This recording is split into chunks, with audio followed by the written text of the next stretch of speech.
Hello everyone, कैसे हैं आप सभी। एक बार फिर से आप सभी का स्वागत है हमारे यूट्यूब चैनल CCH में। और आज हमारी जो है वो CTP की एक नई क्लास है और आज जो नई क्लास होने वाली है उसमें हम करेंगे इंटेलिजेंस को हम थ्योरीज ऑफ इंटेलिजेंस भी कह सकते हैं कि साइकोलॉजी के अकॉर्डिंग इंटेलिजेंस है क्या, ये बुद्धि क्या है। क्योंकि आप जानते हैं कि सीटेट का जो आपका एग्जाम हो रहा है वो आपका क्या है, IQ लेवल टेस्ट है, वो आपकी पर्सनैलिटी को टेस्ट कर रहा है। तो IQ जब वो टेस्ट कर रहा है तो आपको भी तो इंटेलिजेंस का मतलब पता होना चाहिए, क्या इंटेलिजेंस होती क्या है। अगर मैं एक टीचर हूँ और मैं स्कूल में पढ़ाने जा रही हूँ तो मुझे पता होना चाहिए कि मेरी क्लास में इंडिविजुअली डिफरेंसेस हैं, हर बच्चा एक जैसा नहीं है। जब हर बच्चा एक जैसा नहीं है तो उनकी इंटेलिजेंस यानी कि बुद्धि एक जैसी कैसे हो सकती है। और हमारे सीटेट में बुद्धि से रिलेटेड कौन कौन से क्वेश्चंस आते हैं, हम बुद्धि को तो समझेंगे ही समझेंगे, इंटेलिजेंस को तो समझेंगे ही समझेंगे, साथ में हम ये भी देखेंगे कि सीटेट में हमारे इंटेलिजेंस से क्वेश्चंस कैसे कैसे आते हैं। आपने पेपर दिया होगा तो देखा होगा गार्डनर्स से बहुत सारे क्वेश्चंस आए हुए हैं कि इंटरपर्सनल इंटेलिजेंस क्या होती है, इंट्रापर्सनल इंटेलिजेंस क्या होती है। एज अ TGT टीचर क्या आपके अंदर according to Gardner interpersonal intelligence work करनी चाहिए या इंट्रा करनी चाहिए। कुछ इसी तरह के क्वेश्चंस को माइंड में रखिएगा और क्लास को बहुत ध्यान से लीजिएगा क्योंकि बहुत स्कोरिंग है। मानकर चलिए कि आज ही क्लास में आप 4 to 5 मार्क्स के को जो है कवर करोगे आराम से। ऐसा कोई पेपर नहीं है 2011 से लेकर लास्ट तक का जिसमें हमारी इंटेलिजेंस से क्वेश्चन ना आए हो। और सबसे ज़्यादा तो आपने भी ऑब्जर्व किया होगा गार्डनर्स थ्योरी से सबसे ज़्यादा क्वेश्चंस आते हैं। क्या आपने गार्डनर के बारे में जानते हो, थॉर्स्टन के बारे में जानते हो, बिनेट के बारे में जानते हो, स्पेयरमैन के बारे में जानते हो? नहीं जानते हो तो इस वीडियो के बाद आप पूरी तरह से उन्हें अच्छी तरह से जान जाओगे। तो समय बर्बाद नहीं करते हैं और अपनी जो है क्लास को स्टार्ट करते हैं। चलिए सबसे पहले तो हम, क्योंकि मैं हमेशा से कहती हुई आ रही हूँ कि इंटेलिजेंस के साथ साथ हमारा पैडागोजी पार्ट साथ साथ चलता है। पैडा पार्ट कुछ नई चीज़ नहीं होती है, भले ही हमें सिलेबस के अकॉर्डिंग जो है CBSE बोर्ड ने एक सिलेबस दे रखा हो पैडागोजी का, लेकिन उसके अकॉर्डिंग तो पेपर होता ही नहीं है। आप देख रहे हो एप्लीकेशन बेस्ड क्वेश्चन होते हैं, यानी कि जो चीज़ आप पढ़कर आ रहे हो, जो कंसेप्ट आप पढ़कर आ रहे हो उसी को ही आप क्या करते हो, वहाँ पर किस तरह से अप्लाई करते हो, वही हमारा पैडागोजी पार्ट है जो कि प्रैक्टिकल है, किसी बुक से नहीं आता। जो आपको या तो जो पढ़ा रहा है वो समझाएगा या आपका अपना एक्सपीरियंस उसको लेकर आएगा। तो सबसे पहले मैं अपना टॉपिक स्टार्ट करूँ उससे पहले अब एक चीज़ को जानने की कोशिश करते हैं जिसे हम बुद्धि कह रहे हैं, जिसे हम इंटेलिजेंस कह रहे हैं। वो इंटेलिजेंस है क्या? क्या किसी के अंदर एक तरह का स्किल होना, एक तरह का टैलेंट होना इंटेलिजेंस है? क्या किसी के अंदर सिर्फ एक क्वालिटी है? अगर बाई चांस मान लीजिए कोई अच्छा पढ़ाता है या अच्छा डॉक्टर है या अच्छा इंजीनियर है, तो क्या उसकी एक क्वालिटी, एक स्किल के आधार पर मैं उसको टैग दे दूँ कि ये इंटेलिजेंस है और ये इसका IQ लेवल जो है हाईएस्ट होगा? कई थिंकर्स क्या कहते हैं, हमारे पास अलग अलग थ्योरीज आ रही है और अलग अलग थिंकर्स ने इंटेलिजेंस को अलग अलग तरीके से डिफाइन किया। कोई कहता है कि सबके अंदर एक कॉमन फैक्टर पाया जाता है, कोई कहता है किसी के अंदर 2 फैक्टर पाए जाते हैं, कोई कहते हैं कैसे 2 फैक्टर होंगे, बहुत सारे फैक्टर्स होते हैं। एक इंसान सुबह से लेकर शाम तक इतने सारे काम करता है तो 1 या 2 फैक्टर्स कैसे हो सकते हैं? लेकिन इन सबको जानने से पहले हमारी साइकोलॉजिकल लैंग्वेज में अगर हम देखें तो इंटेलिजेंस क्या है? एक एबिलिटी है। एबिलिटी का मतलब होता है कि एक क्या है, क्षमता है। किसकी क्षमता है? जो क्या करती है, एडजस्टमेंट करने यानी कि समायोजन में हमारी हेल्प करती है। अभी आप देखिए ना, आप भी तो मेरे साथ एडजस्ट ही कर रहे हैं, तो ये क्या है, ये समायोजन है। और आप कर किससे रहे हैं? अपने माइंड से, यानी कि एबिलिटी टू एडजस्टमेंट। साइकोलॉजी कहती है कि जब हमारा माइंड हर तरह की सिचुएशन में एडजस्ट करना सीख जाता है तो आप उसे इंटेलिजेंस कह सकते हो। एक और साइकोलॉजिकल लैंग्वेज में कहा गया ability to learn. Ability to learn कहता है कि जो हमारी सीखने की क्षमता है, यानी कि जो हमारी सीखने की क्षमता है वो भी क्या कहलाती है? कोई भी चीज़ आप ऐसे ही नहीं सीखोगे, सीखने की क्षमता भी हमारी क्या कहलाती है? इंटेलिजेंस कहलाती है। क्या इसके अलावा भी इंटेलिजेंस को किसी और वर्ड के अकॉर्डिंग डिफाइन किया जा सकता है? कुछ थिंकर्स हैं हमारे पास जिन्होंने कहा ability to think abstract. Abstract का मतलब होता है अमूर्त चिंतन।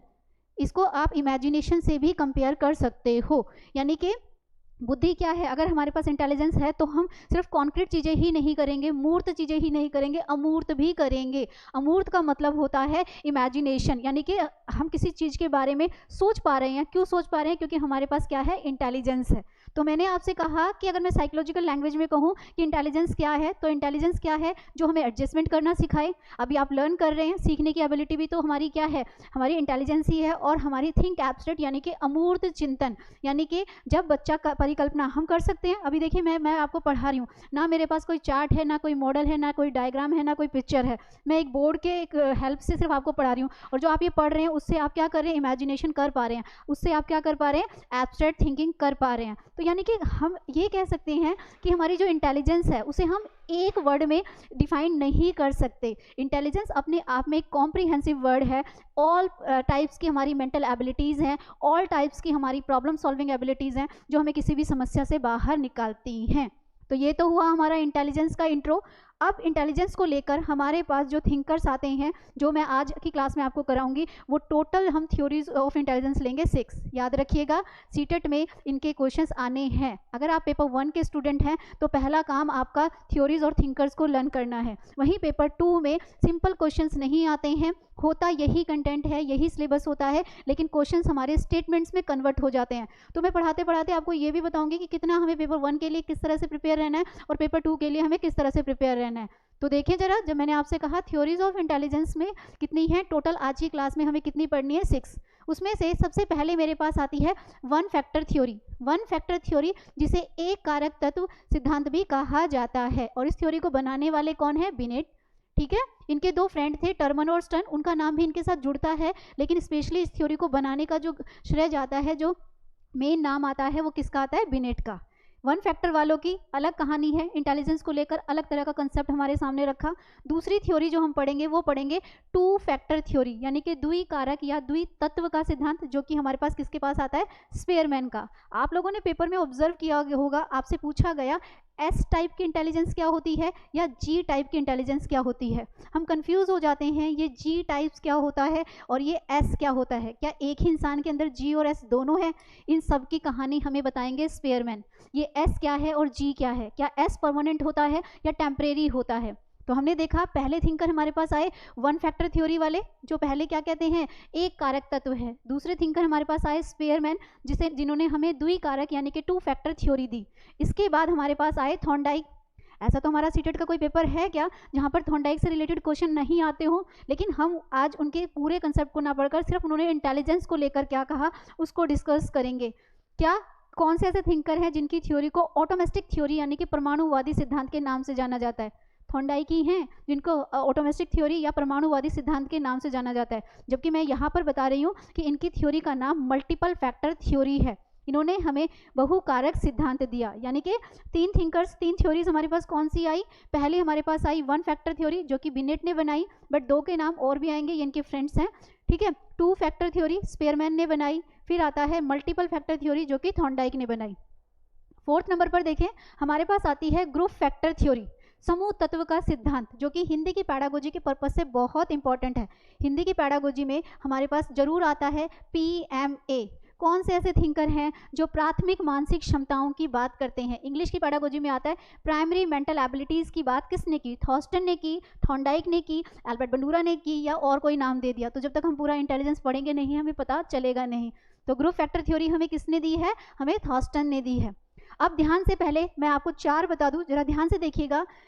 1 फैक्टर, 2 फैक्टर, मल्टीपल फैक्टर और 4th नंबर पर जो आया वो भी मेरे पास क्या आया है, ग्रुप फैक्टर। यानी कि आगे के जो 4 थिंकर्स हैं, कौन कौन से 4 थिंकर्स, बिनेट, स्पेयरमैन, थॉर्नडाइक और थॉर्स्टन, इन चारों ने इंटेलिजेंस को एक फैक्टर के रूप में देखा। किसके रूप में देखा है, कारक के रूप में देखा है। आप इसे कारक भी बोल सकते हो, आप इसे तत्व भी बोल सकते हो, आप इसे क्षमता भी बोल सकते हो, पर इन्होंने यहाँ पर इंटेलिजेंस को बुद्धि नहीं बोला।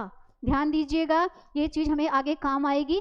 मैंने आपसे कहा 1 फैक्टर, 2 फैक्टर, मल्टीपल फैक्टर और ग्रुप फैक्टर, ये 4 ऊपर के जो थिंकर्स हैं वो इंटेलिजेंस को इंटेलिजेंस ना कहकर इंटेलिजेंस को एक क्षमता के रूप में, एक एबिलिटी के रूप में, एक फैक्टर के रूप में, एक तत्व के रूप में देख रहे हैं। हमारे पास 5वें नंबर पर जो थ्योरी आई जो कि सबसे बेस्ट मानी जाती है, पहली बार एक ऐसे थिंकर आए जिन्होंने इंडिविजुअली डिफरेंसेस को इंपॉर्टेंस दी। उन्होंने कहा हर व्यक्ति अपने आप में अलग है, जब हर व्यक्ति अपने आप में अलग है तो बुद्धि एक जैसी कैसे हो सकती है, और उनका नाम है गार्डनर, जो कि हमारे सीटेट का बेस है। ऐसा कोई पेपर नहीं जहां गार्डनर का क्वेश्चन ना आता हो, उसके बिना तो लगता है सीटेट वालों का पेपर ही अधूरा है।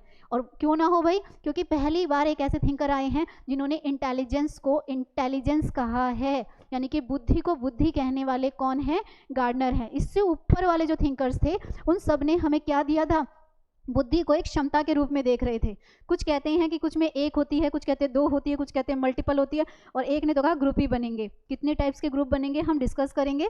तो पहले तो मैंने आपको बताया ऊपर के 4 थिंकर्स इंटेलिजेंस को फैक्टर के रूप में देख रहे हैं, जबकि 5th नंबर पर मल्टीपल इंटेलिजेंस को की बात कौन करते हैं? गार्डनर। इसके अलावा भी हमारे पास एक थिंकर आए हैं जिनका नाम क्या है? गिलफोर्ड। ये कहते हैं ऊपर वालों ने बहुत परेशान कर लिया, बहुत सारे थ्योरी पार्ट दे दिए, हम एक काम करते हैं, हम इंटेलिजेंस का स्ट्रक्चर बनाते हैं। इन्होंने क्या बनाया? इंटेलिजेंस का एक स्ट्रक्चर बनाया, संरचना बनाई।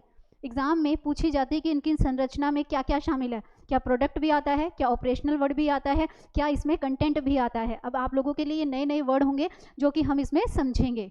तो हमने देखा पहले थ्योरीज ऑफ इंटेलिजेंस का क्लासिफिकेशन करें तो सबसे पहले आई 1 फैक्टर थ्योरी, जिसको बनाया बिनेट ने। टर्मन और स्टर्नबर्ग उनके 2 फ्रेंड हैं, उनका नाम भी हम 1 फैक्टर थ्योरी से जोड़ सकते हैं। लेकिन स्पेशली अगर आपसे पूछ लिया जाए पेपर 1 में कि 1 फैक्टर थ्योरी एक तत्व को बनाने वाले थिंकर कौन है, तो उसका नाम होगा बिनेट। दूसरी थ्योरी हमारे पास आती है 2 फैक्टर थ्योरी, द्विकारक सिद्धांत, जो कि स्पेयरमैन का है। यहाँ हम पढ़ेंगे एस टाइप और जी टाइप। ये जी टाइप की इंटेलिजेंस क्या है और एस टाइप की इंटेलिजेंस क्या है। तीसरे थिंकर हमारे पास आए थॉर्नडाइक, जिन्होंने कहा मल्टीपल फैक्टर्स, यानी कि ऑटोमिस्टिक थ्योरी के बारे में जानेंगे, क्या होती है ये परमाणुवादी ऑटोमिस्टिक थ्योरी। 4th नंबर पर हमारे पास आए थॉर्स्टन। थॉर्स्टन ने हमें दी ग्रुप फैक्टर थ्योरी, समूह तत्व का सिद्धांत। इसको समझेंगे कि क्या 7 टाइप्स के ग्रुप बनते हैं, 8 टाइप्स के ग्रुप बनते हैं या 9 टाइप्स के ग्रुप बनते हैं। इन चारों ने इंटेलिजेंस को एक एबिलिटी, एक क्षमता के रूप में देखा। लेकिन हमारे पास सबसे बेस्ट डेफिनेशन इंटेलिजेंस की लेकर आए गार्डनर, और गार्डनर को हमारा सीटेट सबसे ज़्यादा इंपॉर्टेंस देता है। और लास्ट हमारा क्या है? गिलफोर्ड, जिन्होंने हमें किसकी बात की? स्ट्रक्चर की बात की। ये क्लासिफिकेशन समझना बहुत ज़रूरी है, क्योंकि अभी मैंने आप लोगों को बताया कि पेपर 1 में सिंपल से क्वेश्चंस आते हैं। एक क्वेश्चन तो आपका थ्योरी पार्ट से ही आ जाता है, लेकिन पेपर 2 का लेवल थोड़ा हाई होता है। होता यही है, स्टेटमेंट्स में बदल जाता है, और स्टेटमेंट्स में भी बदलने के लिए अगर आपने थ्योरी पूरी तरह से पढ़ी है तो स्टेटमेंट्स भी टफ नहीं लगती। तो अब हमने इनका क्लासिफिकेशन तो अच्छी तरह से समझ लिया, अब इन सारी थ्योरीज को एक एक करके समझेंगे। तो सबसे पहले जो मैंने ली है वो मैंने ली है 1 फैक्टर थ्योरी। याद रखिएगा, पहली मैंने क्या ली है? 1 फैक्टर थ्योरी ली है। 1 फैक्टर थ्योरी में 1 फैक्टर थ्योरी की अगर हम बात करें, अभी मैंने आपको बताया था कि 1 फैक्टर थ्योरी को बनाने वाले कौन है? कौन है? बिनेट है। लेकिन इनके 2 फ्रेंड थे जिनका नाम है टर्मन और स्टर्नबर्ग। याद रखना, टर्मन और स्टर्नबर्ग, जिन्होंने भी इनके इस थ्योरी में क्या किया है? इनका साथ दिया है। सीटेट का जब 2014 का पहली बार 14 का जो पेपर था उसका फर्स्ट ही क्वेश्चन था, आपको 3 नाम दिए गए थे, बिनेट, टर्मन और स्टर्नबर्ग। इनका पूरा नाम है स्टर्नबर्ग, और एक अदर नेम दे दिया गया और पूछा गया इन चारों में से, कैन नॉट में पूछा, इन चारों में से कौन से ऐसे थिंकर हैं जो 1 फैक्टर थ्योरी से रिलेट नहीं करते। इसको हम पॉजिटिव में भी चेंज कर देते हैं, 3 गलत दे दिया और इन तीनों में से कोई एक नाम दे दिया, या मान लीजिए बिनेट ही दे दिया, तो आप आसानी से पहचान लोगे कि 1 फैक्टर थ्योरी को बनाने वाले कौन है? बिनेट हैं। और इसे उनके 2 फ्रेंड भी इसमें शामिल है, जिनका नाम क्या है? टर्मन और स्टर्नबर्ग। अब हम देखें कि ये तीनों के तीनों हम कह सकते हैं कि एक कारक या तत्व का सिद्धांत देने वाले हैं। क्या है? टर्मन, स्टर्नबर्ग और जो ये हैं बिनेट हैं, ये तीनों का इंटेलिजेंस को लेकर एक ही कंसेप्ट है। क्या कहा इन्होंने? देखिए जरा, according to them intelligence is the ability solve to all sort of problems, यानी कि उनके अनुसार बुद्धि सभी प्रकार की समस्याओं को हल करने की एक इकाई है। या मैं इसके लिए इन वर्ड्स में अपनी लैंग्वेज में एक वर्ड यूज़ करूँ तो इन तीनों का ये मानना है कि जो हमारी इंटेलिजेंस है वो क्या है? एक 1 कॉमन मेंटल एबिलिटी। क्या कह सकते हैं हम इसे? एक 1 कॉमन मेंटल एबिलिटी। अगर मैं इसकी हिंदी में बात करूं तो मैं इसे कह सकती हूं कि ये क्या है? ये हमारी क्या है? एक सामान्य मानसिक क्षमता। अब इसको समझेंगे, इसका क्या मतलब हुआ। साइकोलॉजिकल लैंग्वेज में तो इन तीनों ने हमें ये एक बात बताई कि क्या है कि बुद्धि क्या है? सभी समस्याओं को हल करने की एक इकाई है। गलत तो नहीं कह रहे, पर हमें समझना पड़ेगा। अगर मैं इन वर्ड्स की बात करूं तो ये क्या कह रहे हैं? 1 कॉमन मेंटल एबिलिटी, यानी कि हम सबके अंदर एक कॉमन मेंटल एबिलिटी है भाई। एक बुद्धि नाम की चीज़ तो हम लेकर पैदा हुए हैं, यानी कि एक कॉमन मेंटल एबिलिटी मुझ में भी है, आप में भी है, और आपके साथ में अगर कोई बैठा है तो उसमें भी है। लेकिन सिर्फ एक कॉमन मेंटल एबिलिटी हो जाने से क्या मेरा इंटेलिजेंस कंप्लीट हो गया? अभी हम इन थिंकर्स को सही या गलत का टैग नहीं देंगे, क्योंकि अभी हम इनको क्रिटिसाइज नहीं कर रहे हैं। अभी सिर्फ सीटेट में हम क्या कर रहे हैं, इनके बारे में जान रहे हैं कि इंटेलिजेंस को लेकर क्या कहते हैं। इनको क्रिटिसाइज जो है जब आप नेक्स्ट पार्ट करते हो डीएसएसबी का, वहाँ पूछा जाता है कि वन फैक्टर थ्योरी में क्या कमियां थी। बट अभी आपको फिलहाल सिर्फ नॉलेज लेनी है कि जो वन फैक्टर थ्योरी के जो थिंकर्स हैं, जिनका नाम बिनेट है, टर्मन है और स्टर्नबर्ग है, वो इंटेलिजेंस को एक वन कॉमन मेंटल एबिलिटी यानी कि एक सामान्य मानसिक क्षमता के रूप में देखते हैं, जो कि हर एक इंसान में सामान्य रूप से विद्यमान है। यानी कि हम सबके अंदर एक कॉमन मेंटल एबिलिटी तो है। माना हम सबका आईक्यू लेवल अलग है, लेकिन एक बुद्धि नाम की चीज़ तो भगवान ने सबको ही दी है। बस अभी फिलहाल हमें इनके बारे में यही जानना है।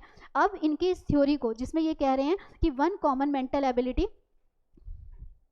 कुछ क्या कह रहे हैं मेंटल एबिलिटी, तो ये क्या कह रहे हैं, हम कह सकते हैं, ये तो मैंने आपको बता ही दिया कि इनके अनुसार क्या है, समस्याओं का क्या करती है, इकाई या योग्यताएं। यानी कि हमारी जो बुद्धि है वो सभी समस्याओं को हल करने की केवल क्या है, एक इकाई मात्र है। लेकिन आप इसको मेरी वाली लैंग्वेज में याद रखिएगा, गड़बड़ नहीं होगी। आप इसे कह सकते हैं कि अकॉर्डिंग टू हिम मतलब बिनेट के अकॉर्डिंग जो है वन कॉमन मेंटल एबिलिटी, यानी कि इन्होंने इसको किसके रूप में देखा, एक सामान्य मानसिक क्षमता के रूप में देखा, एक कॉमन मेंटल एबिलिटी के रूप में देखा। ठीक है, इन्होंने किसके रूप में देखा, एक कॉमन मेंटल एबिलिटी के रूप में इन्होंने इसको देखा। ये कौन है, ये है वन फैक्टर थ्योरी के थिंकर्स। अब वन फैक्टर थ्योरी के थिंकर्स में कमी निकालने के लिए, कमी क्या बोलूँगी, इनके इस जो इन्होंने इंटेलिजेंस का जो ये पार्ट हमारे पास रखा कि बुद्धि एक कॉमन मेंटल एबिलिटी है, इसी को ही आगे बढ़ाते हुए स्पीयरमैन आए। स्पीयरमैन ने कहा कि बुद्धि वन फैक्टर नहीं बल्कि टू फैक्टर्स है। क्या है, वन फैक्टर की बजाय बुद्धि हमारी क्या है, टू फैक्टर्स है। अब ये टू फैक्टर्स क्या होते हैं वही समझेंगे।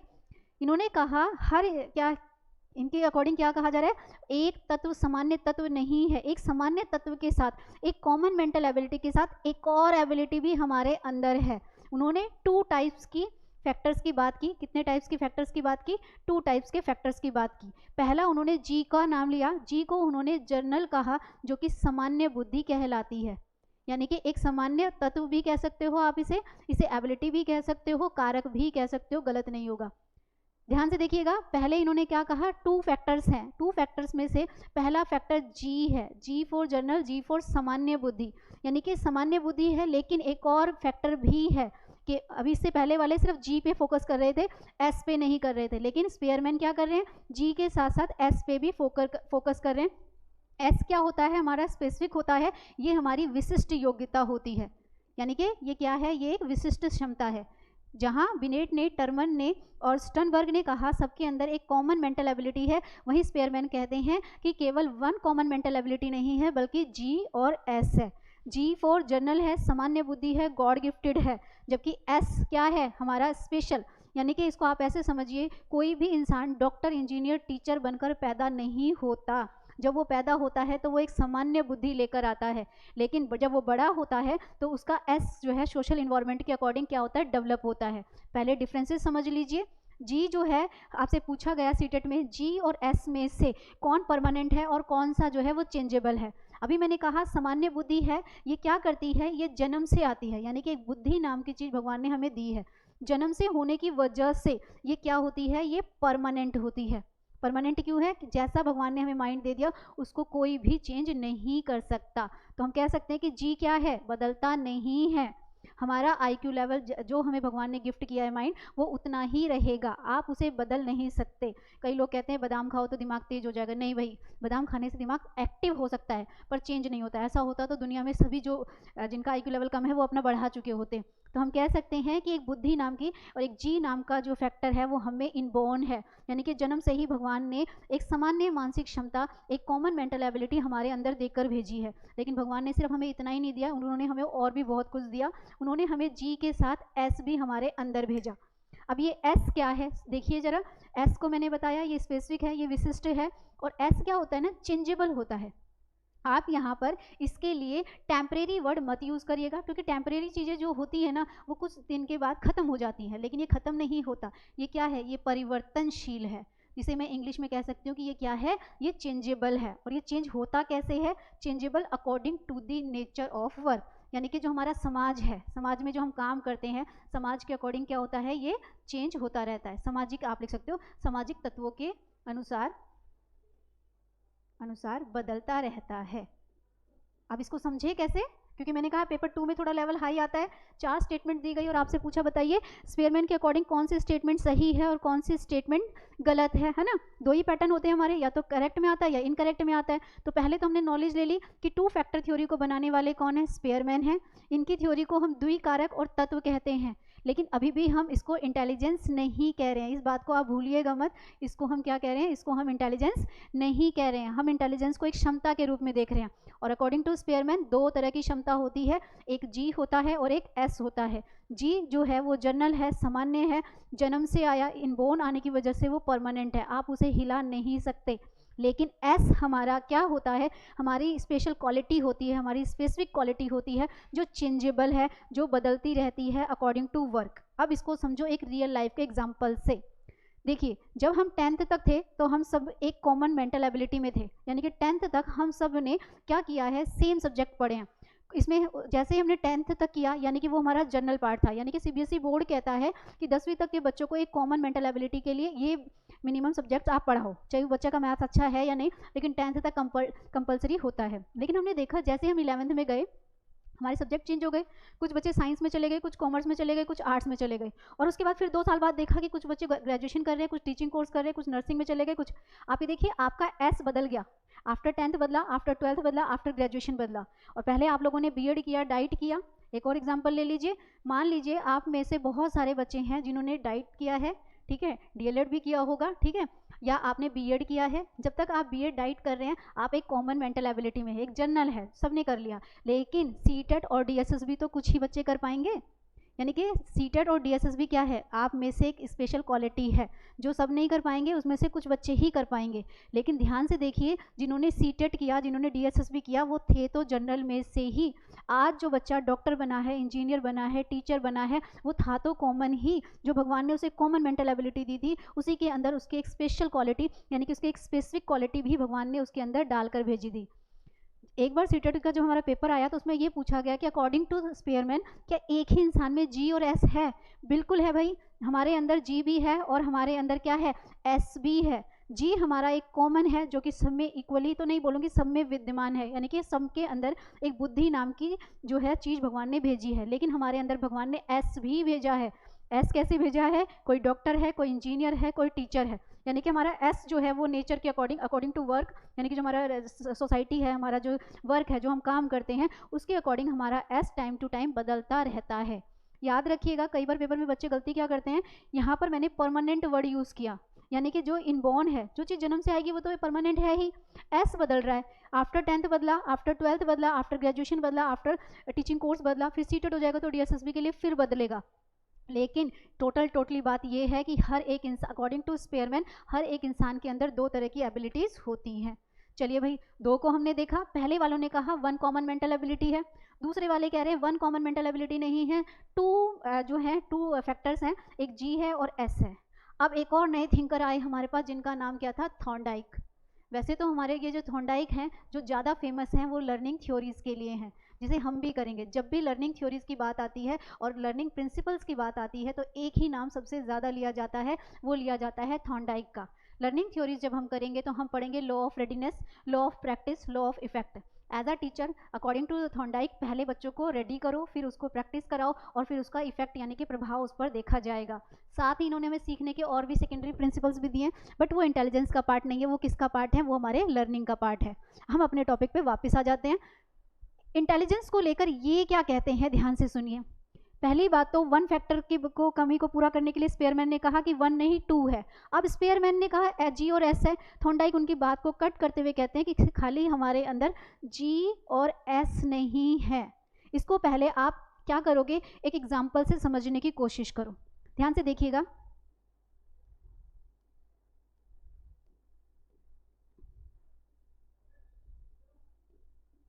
अगर मैं इसको इंटेलिजेंस, वैसे तो ये फैक्टर है पर मैं आपको समझाने के लिए यहाँ पर क्या कह रही हूँ, इंटेलिजेंस वर्ड दे रही हूँ, मैं बुद्धि दे रही हूँ। S1, S2, S3, S4, S5, S6, हम ऐसे कह सकते हैं। आप अपने एग्जाम्पल से लीजिए, आप जब सुबह उठते हो तब से लेकर रात को सोते समय तक आप एक तरह का काम नहीं करते हो। अगर मैं अभी आपको पढ़ा रही हूँ तो मैं सिर्फ एक पूरा दिन पढ़ाने का काम ही नहीं करती, सुबह से लेकर शाम तक, रात तक हम बहुत सारे काम करते हैं और हमारे एक काम का दूसरे काम से कोई कनेक्शन नहीं होता। लेकिन हम ये छोटे छोटे काम को करने वाले तो हम एक ही हैं। पहले आप इस बात को अच्छी तरह समझ लीजिए, फिर आपको ये स्टेटमेंट समझ में आएगी। मैंने कहा हम सुबह से लेकर शाम तक बहुत छोटे छोटे काम करते हैं। शाम तक हमारी ये बुद्धि एक या दो फैक्टर्स के रूप में काम नहीं करती, मल्टीपल फैक्टर्स के रूप में काम करती है। जैसे ये फैक्टर इन्होंने हमें एक एग्जांपल से बताया कि जैसे एक परमाणु बम छोटे छोटे अणुओं से मिलकर बनता है, वैसे ही ये जो हमारी बुद्धि है ये भी क्या है, छोटे छोटे फैक्टर्स से मिलकर बनती है। क्या बताया गया? जैसे एक परमाणु छोटे छोटे अणुओं से मिलकर बनता है, ठीक है, वैसे ही ये बुद्धि भी सुबह से लेकर शाम तक किए जाने वाले छोटे छोटे फैक्टर्स से मिलकर बनती है। इसीलिए इनकी थ्योरी को ऑटोमेस्टिक थ्योरी कहा गया। बहुत ही इंपॉर्टेंट क्वेश्चन है जो कि पेपर में आता है। इनकी थ्योरी को किस नाम से बुलाया गया है? परमाणुवादी सिद्धांत के नाम से बुलाया गया है। अब आप सोचोगे साइकोलॉजी में, इंटेलिजेंस में परमाणुवादी शब्द क्या कर रहा है? साइकोलॉजी है भाई, साइकोलॉजी का तो एंड ही नहीं है और फिक्स तो ये है ही नहीं। मेरी एक बात मैं फर्स्ट क्लास से आप लोगों से कहती हुई आ रही हूँ, ये हमारा मैथ्स की तरह सब्जेक्ट नहीं है। ये हमारा 2 और 2 4 नहीं, बल्कि 2 और 2 3 और 5 वाला सब्जेक्ट है। सब कुछ अंडरस्टैंडिंग पे डिपेंड करता है, कुछ भी रोड लर्निंग जैसा नहीं है।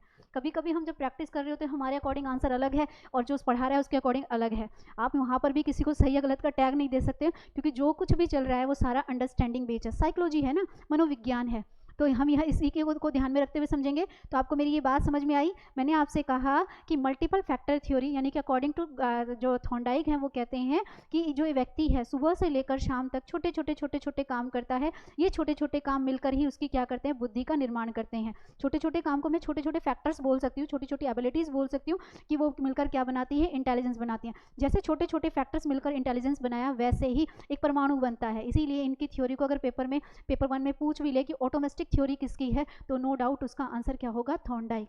अब साइकोलॉजिकल लैंग्वेज देख लें। इन्होंने क्या कहा? According to him intelligence is composed of many specific. याद रखिएगा क्या कह रहे हैं, अकॉर्डिंग टू हिम।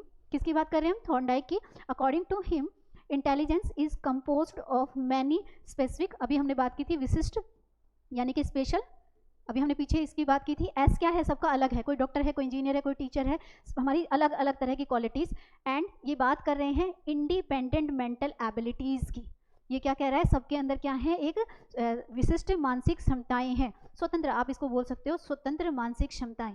इंग्लिश में हम इसे बोल सकते हैं इंडिपेंडेंट मेंटल एबिलिटी, स्वतंत्र मानसिक क्षमताएं। साथ ही थॉर्नडाइक ने कहा कि जो इंडिपेंडेंट मेंटल एबिलिटीज़ हैं, ये स्वतंत्र मानसिक प्रक्रियाएं हैं। And there is no relation between, यानी कि इनके बीच में क्या कह रहा है, there is no relation between this independent mental abilities. वही तो बात हुई जो अभी मैंने इन वर्ड्स में बताई। ये कह रहे हैं कि हमारे अंदर बहुत सारी स्पेसिफिक, यानी कि हमारे अंदर बहुत ही अलग अलग तरह की स्पेशल क्वालिटीज़ होती हैं और ये स्पेशल क्वालिटीज़ अपने आप में इंडिपेंडेंट होती हैं और इन इंडिपेंडेंट मेंटल एबिलिटीज़ का आपस में कोई कनेक्शन नहीं होता। आप सुबह उठे, आपने अलग काम किया, फिर आप 1 घंटे बाद दूसरा काम कर रहे हैं, फिर तीसरे घंटे बाद आप दूसरा काम कर रहे हैं, अभी आप पढ़ने का काम कर रहे हैं, फिर उसके बाद पढ़ाने का काम करेंगे। जो ये आप साइकिल चला रहे हैं ना, इसका एक काम से लेकर दूसरे काम से कोई कनेक्शन नहीं है। तो ये सारी क्या है, इंडिपेंडेंट मेंटल एबिलिटीज़। और ये इंडिपेंडेंट एबिलिटीज़ आपस में नो रिलेशन, यानी कि कोई संबंध नहीं रखती, लेकिन एक संबंध रखती हैं कि ये जब जुड़ जाती हैं तो हमारी बुद्धि का निर्माण करती हैं। यानी कि इससे हमें ये पता चलता है कि हम सुबह से लेकर शाम तक बहुत सारे छोटे छोटे काम करते हैं और इस सारे कामों को करने वाला कोई 2 या 3 लोग नहीं, एक ही इंसान है। तो बुद्धि कैसे बनी? मल्टीपल फैक्टर्स से बनी। मल्टीपल फैक्टर्स को हम क्या कहते हैं? बहुकारक तत्व का सिद्धांत भी हम इसे कह सकते हैं। तो 3 थिंकर्स देख लिए। 1 फैक्टर वालों ने 1 कॉमन मेंटल एबिलिटी देखी। स्पेयरमैन ने हमें एस और जी और एस दिया। उन्होंने कहा एक ही इंसान के अंदर जी भी पाया जाता है और एस भी पाया जाता है। अब स्पेयरमैन की थ्योरी में कमी निकालते हुए थॉर्नडाइक कहते हैं नहीं भाई, एक इंसान के अंदर सिर्फ जी और एस नहीं है, बल्कि उसके अंदर इंडिपेंडेंट मेंटल एबिलिटीज़ हैं। ये इंडिपेंडेंट एबिलिटीज़ मिलकर ही उसकी इंटेलिजेंस को बनाती हैं और इनके बीच में नो रिलेशन बिटवीन, मतलब इनके बीच में कोई कनेक्शन नहीं है। साथ ही उन्होंने एक एग्जांपल दिया कि जैसे छोटे छोटे अणु मिलकर क्या बनाते हैं, परमाणु बनाते हैं, वैसे ही ये छोटे छोटे मल्टीपल फैक्टर्स मिलकर क्या बनाते हैं, एक माइंड बनाते हैं या एक इंटेलिजेंस बनाते हैं। इसीलिए इसे क्या कहा गया, इसे ऑटोमेस्टिक थ्योरी का नाम दिया गया। बहुत बहुत इंपॉर्टेंट है, याद रखिएगा, पेपर 1 में डायरेक्ट आ जाता है। चलिए अब करते हैं बात 4th नंबर पर थॉस्टन की। 1 फैक्टर को देख लिया, 2 फैक्टर को देख लिया और मल्टीपल फैक्टर को भी देख लिया। अब हमारे पास आए हैं थॉस्टन। वो कह रहे हैं कि ये जो मल्टीपल फैक्टर्स हैं इनके ग्रुप बनेंगे, इसीलिए इन्होंने अपनी थ्योरी को नाम ही क्या दे दिया, ग्रुप फैक्टर थ्योरी। यहाँ पर मैं आप लोगों को बताना चाहूँगी कि यहाँ पर ये वाला जो हमारा थ्योरी है, जिसकी थॉस्टन थ्योरी मैं करा रही हूँ, सीडीपी में तो आता ही है, साथ में हमारी हिंदी की पैडागोजी में भी आता है। हिंदी की पैडागोजी में कैसे आएगा, आपसे पूछा गया full form of PMA। PMA क्या होता है, प्राइमरी मेंटल एबिलिटीज़। और आपकी हिंदी की पैडागोजी में पूछा गया प्राथमिक मानसिक क्षमताएं क्या होती हैं। तो हमें इसे डिस्कस करना है, समझना है। इनकी थ्योरी को क्या बोला गया है, ग्रुप फैक्टर थ्योरी, और इसको क्या बोलते हैं, समूह तत्व का सिद्धांत हिंदी में हम बोलते हैं। शॉर्ट फॉर्म में एक और नाम ले लीजिए, इंग्लिश और हिंदी की पैडागोजी में भी आपको यूज हो जाएगा। प्राथमिक मानसिक क्षमताओं की बात किसने की, थॉस्टन ने की। PMA की बात किसने की, थॉस्टन ने की। Full form of PMA primary mental abilities. यहाँ पर प्राइमरी से आप अपनी क्लास वाला प्राइमरी मत समझिएगा।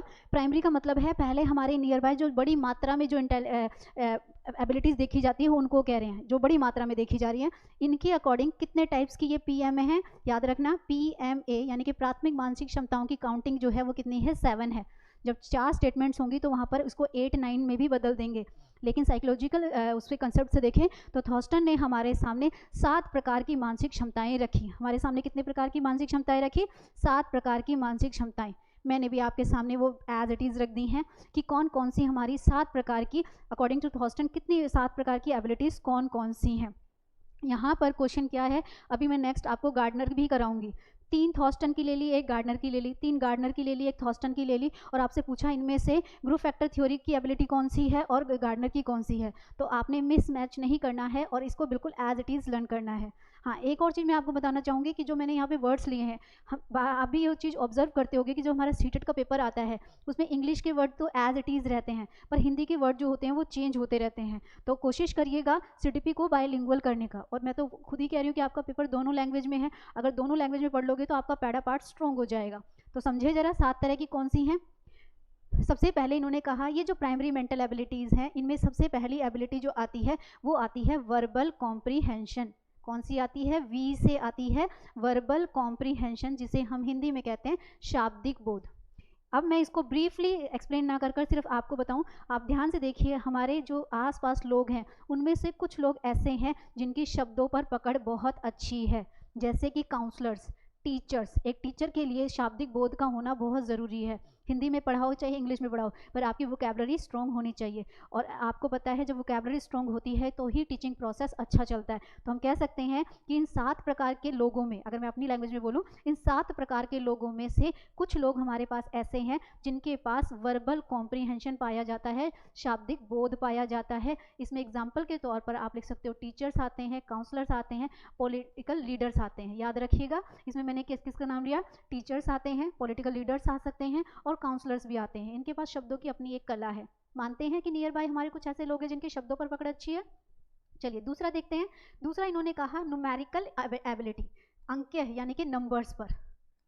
अब हम में से सभी तो का मैथ तो अच्छा नहीं है, सभी की तो नंबर पर पकड़ अच्छी नहीं है, यानी कि हमारे नियर बाय 7 प्रकार के लोगों में से कुछ लोग ऐसे हैं जिनकी काउंटिंग पर, नंबर्स पर पकड़ अच्छी होती है, जिनका मैथ्स पार्ट अच्छा होता है, जैसे इंजीनियर्स हैं, CA कह सकते हो, और भी बहुत सारे हमारे ऐसे हैं। शॉपकीपर्स आप ले सकते हो, शॉपकीपर्स के अकॉर्डिंग क्या कौन सी है वे, अगर आपको स्टेटमेंट में कन्वर्ट कर दें कि एक शॉपकीपर है, हिसाब किताब लगा रहा है, अकॉर्डिंग टू थॉस्टन उसकी कौन सी इंटेलिजेंस काम करेगी, तो उसके अंदर यही काम करेगी, न्यूमेरिकल, नंबर्स पर पकड़ अच्छी होनी।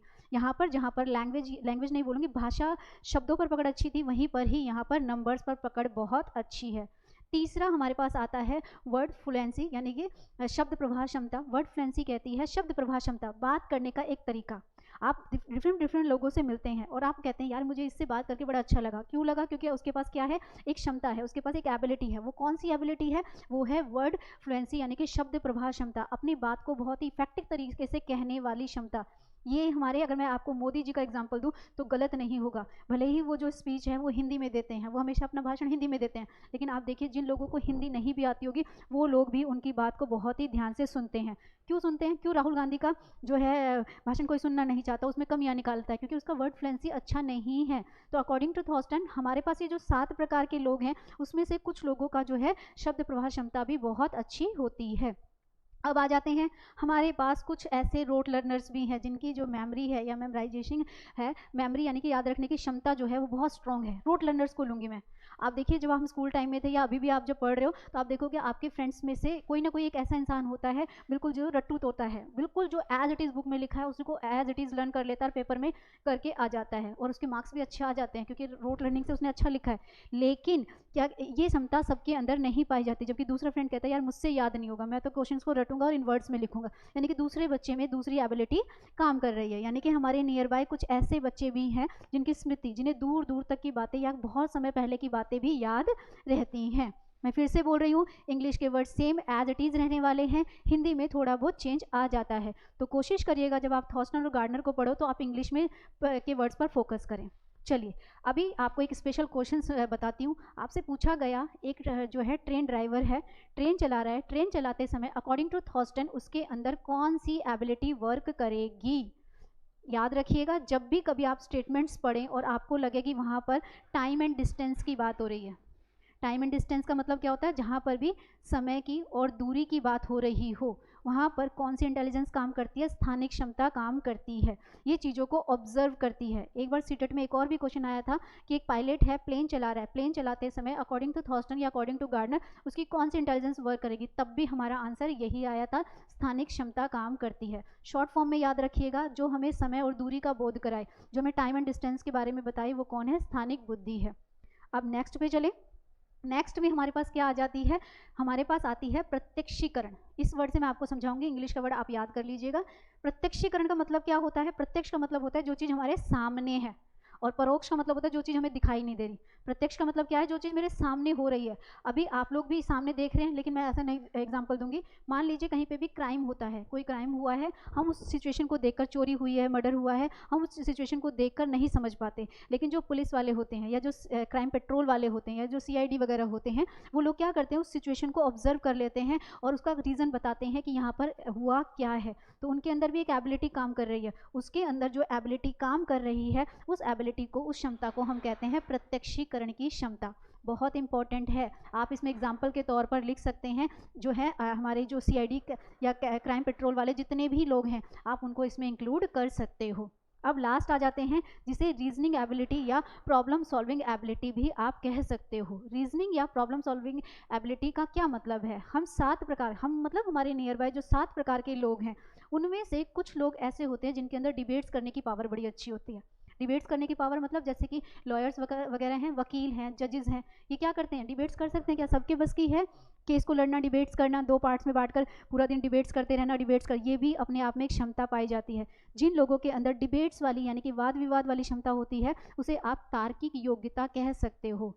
अगर हम अपने घर में एग्जाम्पल ले, तो हम अगर हमारे 7 से 8 लोगों की एक फैमिली है, तो कोई ना कोई घर का एक मेंबर ऐसा होता है जिससे बातों में कोई जीत नहीं सकता, हम उसके आगे हाथ ही जोड़ लेते हैं, भाई रहने दो, तुमसे बातों में कोई नहीं जीत सकता, क्योंकि उसके अंदर क्या है, डिबेट करने की एबिलिटी है। और डिबेट करने की एबिलिटी कौन सी एबिलिटी है, इट मीन्स उसके अंदर तार्किक योग्यता है, यानी कि उसके अंदर रीजनिंग एबिलिटी है।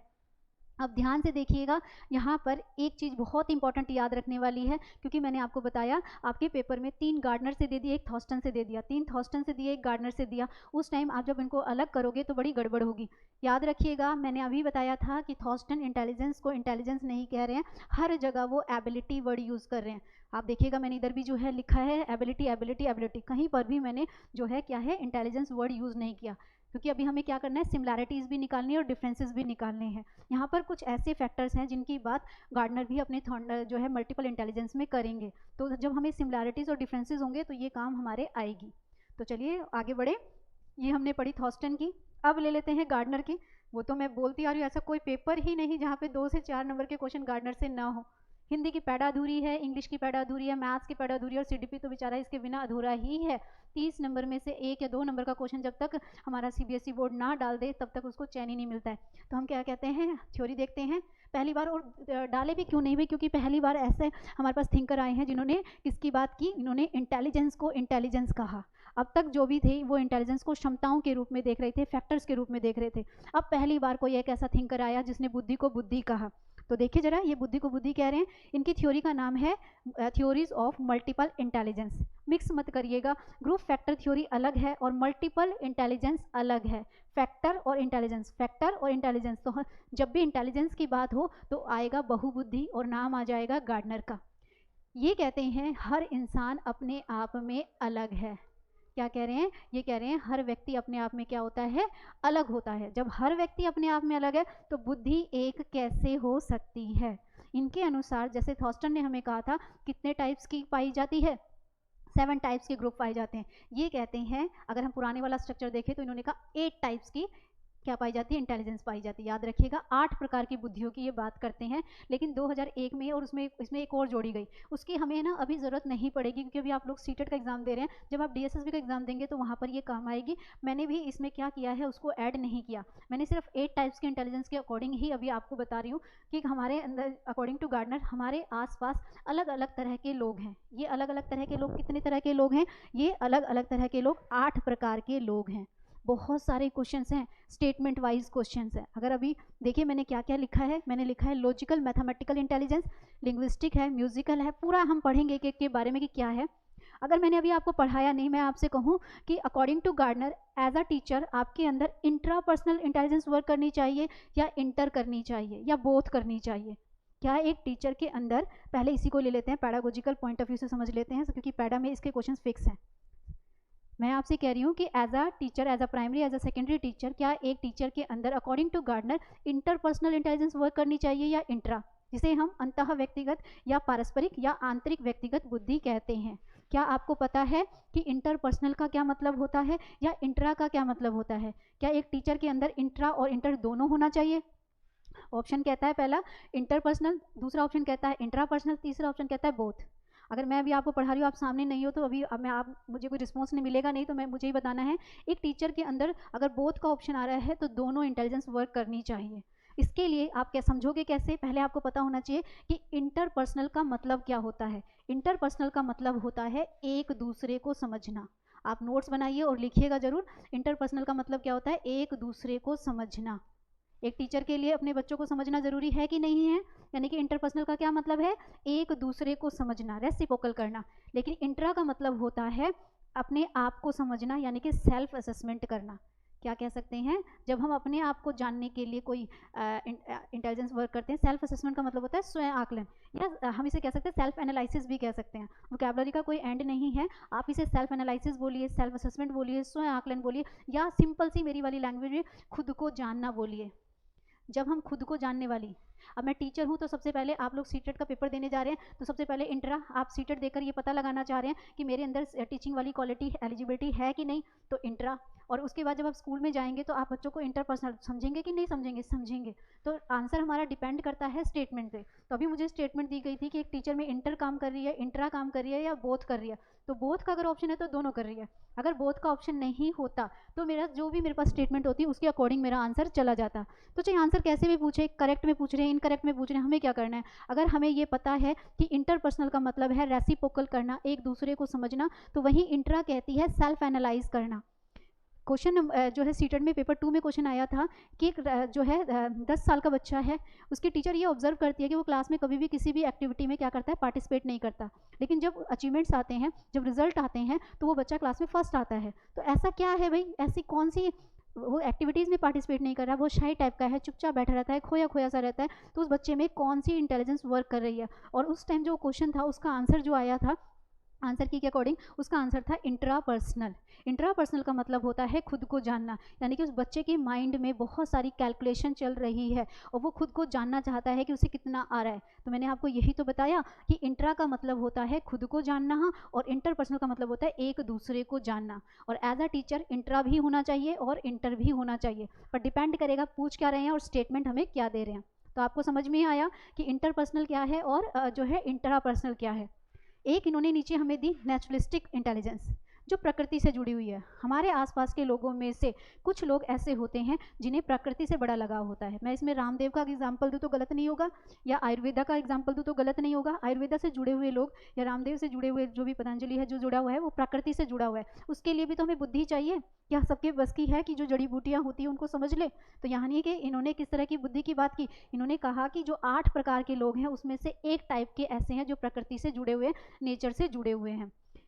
अब कई बार क्या होता है, जिन्होंने सेल्फ स्टडी की और कहीं पढ़ा ही ना हो तो सोचे प्राकृतिक बुद्धि क्या होती होगी, उसको पता ही नहीं है। होती है भाई, गार्डनर कहते हैं कि जो हमारे सराउंडिंग है, जो हमारे आसपास लोग हैं, उनमें से कुछ लोग जो है प्रकृति से जुड़े हुए हैं।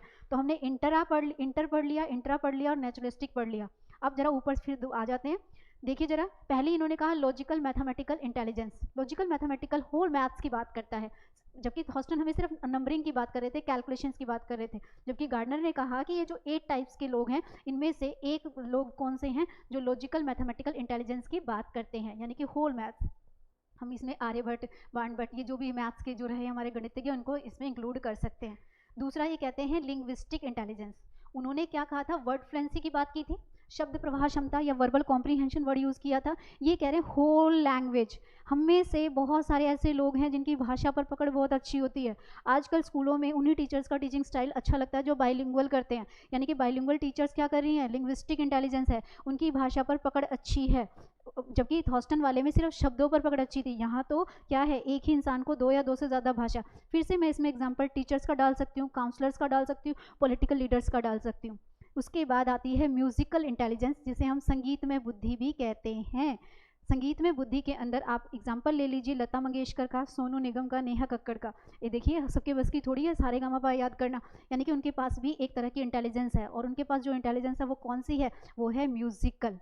चलिए, अभी थोड़ी देर पहले ये पढ़ा कर आ रही हूँ, मैंने आपसे कहा था कि कुछ सिमिलैरिटीज़ होंगी। वहाँ पढ़ाया था स्थानिक बुद्धि, जो हमें किसके बारे में बताती है, टाइम के बारे में और डिस्टेंस के बारे में बताती है। बट दोनों में फ़र्क क्या है, उन्होंने वहाँ पर इसके लिए एबिलिटी वर्ड या फैक्टर वर्ड यूज़ किया था, और ये यहाँ पर क्या वर्ड यूज़ कर रहे हैं, इंटेलिजेंस। अगर आपको पेपर में सिमिलैरिटीज़ में इंटेलिजेंस दिखे तो समझ जाना गार्डनर है, और अगर एबिलिटी वर्ड दिखे तो समझ जाना कि वो ग्रुप फैक्टर थ्योरी, थॉस्टन्स थ्योरी है। अब एक और इंटेलिजेंस बच गई हमारे पास, उसमें हमारे क्या आता है, बॉडी कंट्रोल, शारीरिक गामक बुद्धि। इसमें हमारे जितने भी स्पोर्ट्समैन हैं, चाहे वो हॉकी से हैं, चाहे वो क्रिकेट से हैं, या किस जो भी खिलाड़ी हैं, नीरज चोपड़ा का एग्जांपल ले लो, मीराबाई चानू का एग्जांपल ले लो, कर्णम मल्लेश्वरी का एग्जांपल ले लो, ये सारे के सारे किस में आ जाएंगे, जिनका अपनी बॉडी पर कंट्रोल है। तो इसे हम क्या कहते हैं, शारीरिक गामक बुद्धि। शॉर्ट फॉर्म में एक बार देख लें, याद करें। इसके अंदर वो लोग आते हैं जिनका होल मैथ्स अच्छा है, ओनली काउंटिंग नहीं पार्ट अच्छा है, पूरा का पूरा मैथ्स अच्छा है। दूसरा हमारे पास कौन से आते हैं, लिंग्विस्टिक। मोदी जी का ही ले लो, मोदी जी की भाषा पर पकड़ अच्छी है तो हम कह सकते हैं कि लिंग्विस्टिक इंटेलिजेंस है, भाषा पर पकड़ अच्छी होना। म्यूजिकल, जो इनकी संगीत में अपनी पकड़ अच्छी है, इसमें टाइम एंड डिस्टेंस में बताती आ रही है, उसको रट्टा लगा लीजिएगा कि जब भी आप स्टेटमेंट पढ़ें और आपको लगे कि इसमें तो टाइम एंड डिस्टेंस की बात हो रही है, तो वहाँ पर हमारी ये वाली इंटेलिजेंस काम करती है। बॉडी कंट्रोल वाली बॉडीली है, एंड इंटरपर्सनल, एक दूसरे को समझना है, इंट्रा सेल्फ एनालाइज करना है, और नेचुरलिस्टिक यानी कि नेचर पर पकड़, जिनको नेचर के बारे में जिन्हें नॉलेज होती है। अब आप ये देखिएगा, ये क्वेश्चंस आपको पेपर 1 अगर आप दे रहे हैं तो जो मैंने पढ़ाया ये डायरेक्ट आ जाएगा, लेकिन अगर आप पेपर 2 दे रहे हैं तो ये क्वेश्चंस आपको स्टेटमेंट्स में होंगे। अगर आप स्टेटमेंट पढ़ते हैं और आपको ऐसा लगता है कि यहाँ तो होल मैथ्स की बात आ रही है, तो आंसर होगा लॉजिकल मैथमेटिकल। आप पढ़ते हैं और भाषा पर पकड़ अच्छी बात हो रही है तो भाषाई बुद्धि की बात हो रही है, संगीत की बात हो रही है तो म्यूजिकल की बात हो रही है, ठीक है, टाइम एंड डिस्टेंस की बात हो रही है तो स्थानिक की बात हो रही है। अगर एक दूसरे को समझने की बात हो रही है तो यहाँ पर हमारी क्या आ जाएगी, अंतः बॉडी वाली रह गई, शारीरिक गामक यानी कि बॉडी कंट्रोल, और इंटरपर्सनल में क्या आ जाएगा, ये वर्ड याद रखिएगा हिंदी के, अंतः व्यक्तिगत या पारस्परिक बुद्धि। ये पारस्परिक बुद्धि तो वैसे ही एनसीएफ भी यही कहता है, हमारी जो एनईपी 2020 आई है वो भी यही कहती है, जो कंस्ट्रक्टिव लर्निंग है वो भी यही कहती है कि बच्चे के अंदर क्या लेकर आओ, पारस्परिक बुद्धि। इट मीन्स इंटरपर्सनल इंटेलिजेंस को डेवलप करो। इंट्रा तो करना ही करना है, लेकिन इंटर को भी करो। हमें सिर्फ उसे एक डॉक्टर, इंजीनियर, टीचर नहीं बनाना है, हमें उसे एक अच्छा इंसान भी बनाना है, और एक अच्छा इंसान बनाने के लिए हम उसके अंदर इंटरपर्सनल इंटेलिजेंस का होना भी ज़रूरी है। और लास्ट में इन्होंने हमें नेचर की बात की। नेचर की बात थॉस्टन ने नहीं की थी। तो चलिए आगे बढ़े। अब देखते हैं, लास्ट हमारे पास 6 नंबर पर आ गई है गिलफोर्ड थ्योरी। गिलफोर्ड की थ्योरी को मैंने सिर्फ उतना लिया है जितना अभी हमें इंटेलिजेंस में चाहिए। छोटी सी स्ट्रक्चर है, ट्रायंगल बनाया, और इन्होंने हमें ये कहा कि क्या होती है, ये जो हमारी है बुद्धि जो है वो क्या करती है, एक स्ट्रक्चर है। आपकी बुद्धि भी इसी की संरचना के रूप में काम कर रही है। मैं अगर आप लोगों का एग्जांपल दूं तो मैं क्या कर सकती हूँ, मैं गिलफोर्ड को अच्छी तरह से समझा सकती हूँ। गिलफोर्ड की थ्योरी को हम मॉडल थ्योरी या मॉडलिंग थ्योरी भी कहते हैं। इन्होंने हमें कहा कि हमारी जो ये बुद्धि है, हमारी जो इंटेलिजेंस है, ये 3 टाइप से काम करती है। जैसे फॉर एग्जाम्पल आप सीटेट के लिए प्रिपेयर हो रहे हो, तो सबसे पहले आपके पास जो टारगेट है वो क्या है, आपका सीटेट। अभी आप ये क्या कर रहे हो, वीडियो देख रहे हो, तो आपका माइंड क्या है, ऑपरेशनल स्टेज में आता है। यानी कि हम कह सकते हैं कि पहले हमारे पास कोई भी एक टारगेट होता है, जिसे हम कंटेंट भी कह सकते हैं और विषय वस्तु भी कह सकते हैं। उसके आधार पर ही हम क्या करते हैं, ऑपरेशनल यानी अपने माइंड को एक्टिव करते हैं, और उसका जो रिजल्ट आता है वो क्या बन जाता है, वो प्रोडक्ट बन जाता है। और आप ध्यान से देखिए, आपकी इंटेलिजेंस भी इसी तरह से वर्क कर रही है। सबसे पहले आपके पास एक टारगेट है, उसी के अकॉर्डिंग आप तैयारी कर रहे हो, और जो आपका दिसंबर में एग्जाम होगा उसके अकॉर्डिंग जो रिजल्ट आएगा वो आपकी इंटेलिजेंस का क्या हो जाएगा, रिजल्ट हो जाएगा। तो ये हमने बहुत ही अच्छी तरीके से इंटेलिजेंस के कंसेप्ट को समझा। हमने 1 फैक्टर को समझा, 2 फैक्टर को समझा, मल्टीपल फैक्टर को समझा, एंड जो ग्रुप फैक्टर थ्योरी है, मल्टीपल इंटेलिजेंस है, और लास्ट मैंने आपको बताया कि इंटेलिजेंस का जो मॉडल दिया, याद रखिएगा डायरेक्ट क्वेश्चन आता है कि जो इंटेलिजेंस का मॉडल, जिसे हम हिंदी में प्रतिमान भी कहते हैं, ये हमें किसने दिया है। तब उस टाइम ना तो थॉर्स्टन है ना गार्डनर है, एक ही नाम आएगा, वो गिलफोर्ड का आएगा। अगर आपको वीडियो अच्छी लगी हो तो वीडियो को लाइक करिएगा। Thank you.